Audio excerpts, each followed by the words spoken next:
Salve nação aula D, Sr. Fábio Vietili contigo para mais uma videoaula de História Geral. Galera, estamos voltando com tudo, produzindo muito conteúdo para te ajudar nas tuas provas de colégio, nos concursos vestibulares, no Enem. Então, a gente está dando essa força para ti, dá uma força para a gente. Não esquece de curtir o vídeo, de comentar o que tu achou da aula e de te inscrever no canal para receber a notificação sempre que a gente estiver postando um conteúdo novo. Uma outra dica que eu vou dar para vocês, pessoal, se vocês estiverem procurando uma página de conteúdo específico de história no Instagram, te liga aqui, ó, decifrando.história. É uma página que eu estou ajudando a construir e nós temos uma série de conteúdos muito legais no Instagram para te ajudar nas tuas provas. Então, vem com o senhor que hoje a gente trabalha aqui um assunto super importante, que é o modo de produção asiático. Galera, esse conteúdo, o modo de produção asiático, ele é fundamental para nós entendermos as primeiras civilizações,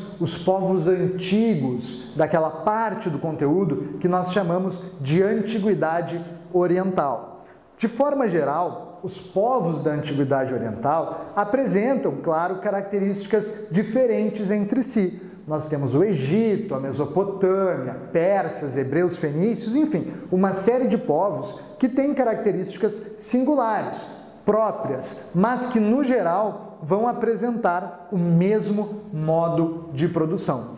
Essas civilizações, galera, se instalaram numa região que nós chamamos de crescente fértil. O que significa crescente fértil? Onde está essa região? Essa região fica entre o Nordeste da África e o Oriente Médio. Chamamos essa região de crescente fértil porque a área que ela constrói no mapa lembra a Lua em sua fase crescente. E fértil porque essa região, apesar de ser uma região semiárida, com poucas chuvas regulares, ela tem aqui a presença de muitos rios, como o rio Tigre, o rio Eufrates, o rio Nilo, o rio Jordão e assim por diante. A presença desses rios, Chuchu, vai fazer com que essas terras, que seriam terras impraticáveis para a agricultura, tenham fertilidade. As cheias dos rios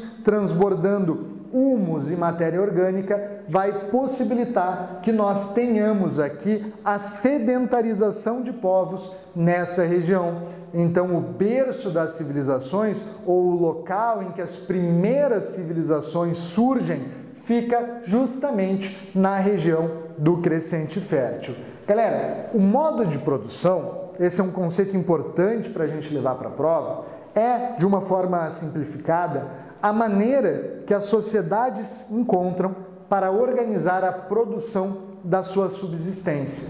Nós tivemos ao longo da história uma série de modos de produção.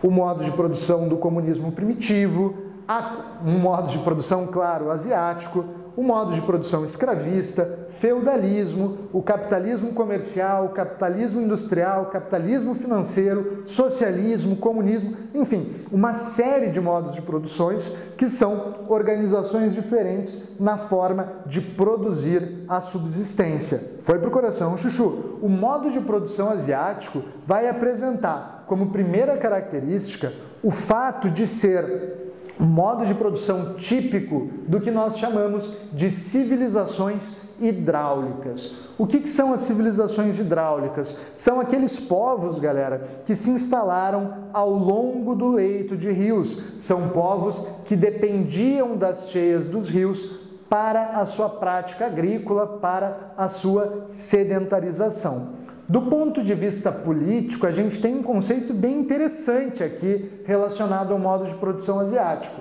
que é o fato de nós termos nessas civilizações monarquias teocráticas. O que isso quer dizer? Barbado, olha só, monarquia é o governo de um.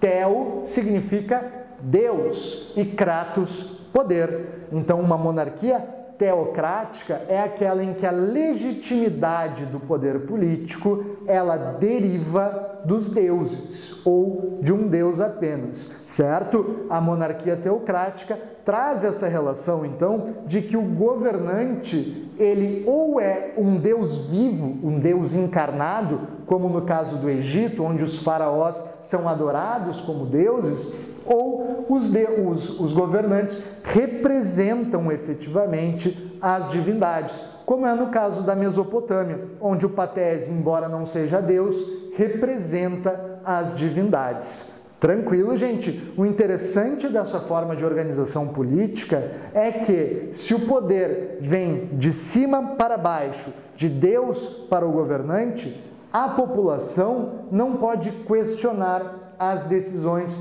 desse governante. Então, nós temos aqui uma organização política bastante autoritária, que pode, inclusive, aparecer com o nome de despotismo oriental, uma vez que o povo não tem liberdades e não participa da escolha desses governantes. Economicamente, galera, a principal prática do modo de produção asiático será o que chamamos de agricultura de regadio. A agricultura de regadio é aquela que depende da construção de complexas obras hidráulicas, como diques, barragens, nichos de irrigação para canalizar e aproveitar a água das cheias dos rios, uma vez que há poucas chuvas nessa região. Então, economicamente, é a agricultura de regadio ou a agricultura irrigada a prática preponderante dessas civilizações. Ainda falando sobre economia, nós temos no modo de produção asiático uma característica muito interessante. As terras, galera, elas não são organizadas através da lógica da propriedade privada. Embora haja, em alguns aspectos, propriedade privada de terras, no geral, como regra, as terras férteis pertencerão ao Estado. Por que isso é muito interessante? Porque, ora, se todas as terras férteis pertencem ao Estado, se nós dependemos dessas terras para a sobrevivência, é natural que o Estado nos cobre um tributo para a utilização dessas terras, para que a gente possa obter alimentos. E agora pensa comigo, Chuchu, será que esse imposto, esse tributo que o Estado está cobrando da população, ele se dá de forma monetária? Se paga com nota de R$10, 100, 200, como a gente vai ter agora no Brasil? Olha que chique! É assim que eles estão cobrando esses impostos? Não, porque são sociedades que têm pouca circulação monetária. Então, essa tributação, galera, ela é paga através do trabalho. A principal forma de organização da mão de obra no modo de produção asiático é o que nós chamamos de servidão coletiva. Galera, o servo, o camponês, ele está preso à terra, portanto, ele não tem liberdade de ir e vir. Ele está submetido a um regime de trabalho compulsório, isso é, ele é obrigado a trabalhar e a seguir as ordens de uma elite dirigente. Ao mesmo tempo, ele não recebe salário e ele pode sofrer maus tratos. Vamos recapitular. Ele não é livre, ele não recebe salário e ele sofre maus tratos. Esse indivíduo, esse servo, é um escravo? Sim ou não? Pensa aí comigo. Ó, ele não é livre, sofre maus tratos, é obrigado a trabalhar e não recebe salário. A resposta é não. Por quê? Porque se ele fosse um escravo, eu chamava de escravo e não de servo. Galera, muito cuidado dentro desse conceito. O servo, ele é uma categoria intermediária entre a escravidão definitiva e a liberdade plena. Por que o servo, por que o camponês do modo de produção asiático não é considerado um escravizado? Por um único motivo.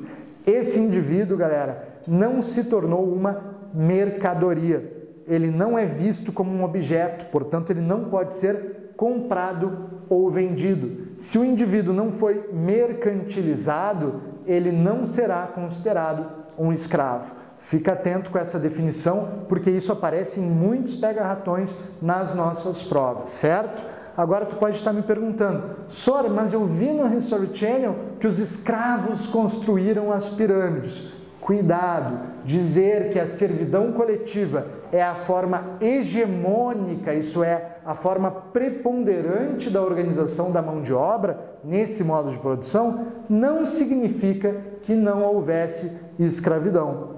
A servidão coletiva coexiste com a escravidão. A escravidão apenas não será hegemônica, não será predominante ou preponderante nesta economia. Os escravos são em menor número do que os servos. Claro, existem escravos nesse período, escravos por dívidas, escravos prisioneiros de guerra e assim por diante. Mas, economicamente, o que fazia a economia funcionar eram os servos e não os escravizados. Para a gente fechar aqui os elementos econômicos a respeito do modo de produção asiático, não te esquece, olha só, as terras pertencem ao Estado. O Estado organiza a produção, é ele que determina o que vai ser produzido, quando vai ser produzido, como será produzido. O trabalho, ele é oferecido ao Estado como uma forma de se pagar tributo. Então é esse Estado que vai dirigir o contingente de mão de obra.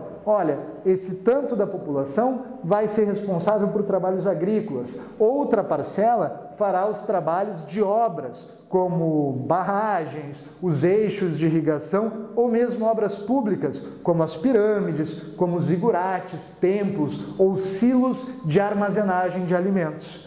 Percebam que, nesse sentido, o Estado controla todos os setores da economia. Logo, nós trazemos como a última característica dessa organização econômica o dirigismo estatal. O que isso significa? Que o Estado é quem dirige a economia. O Estado determina tudo o que será produzido, a forma que será produzido e quando será produzido. Foi pro coração, Chuchu? Então, entendeu tudo do modo de produção asiático?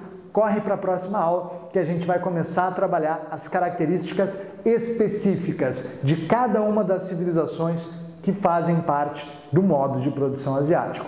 Um beijo do Sor e até a próxima videoaula.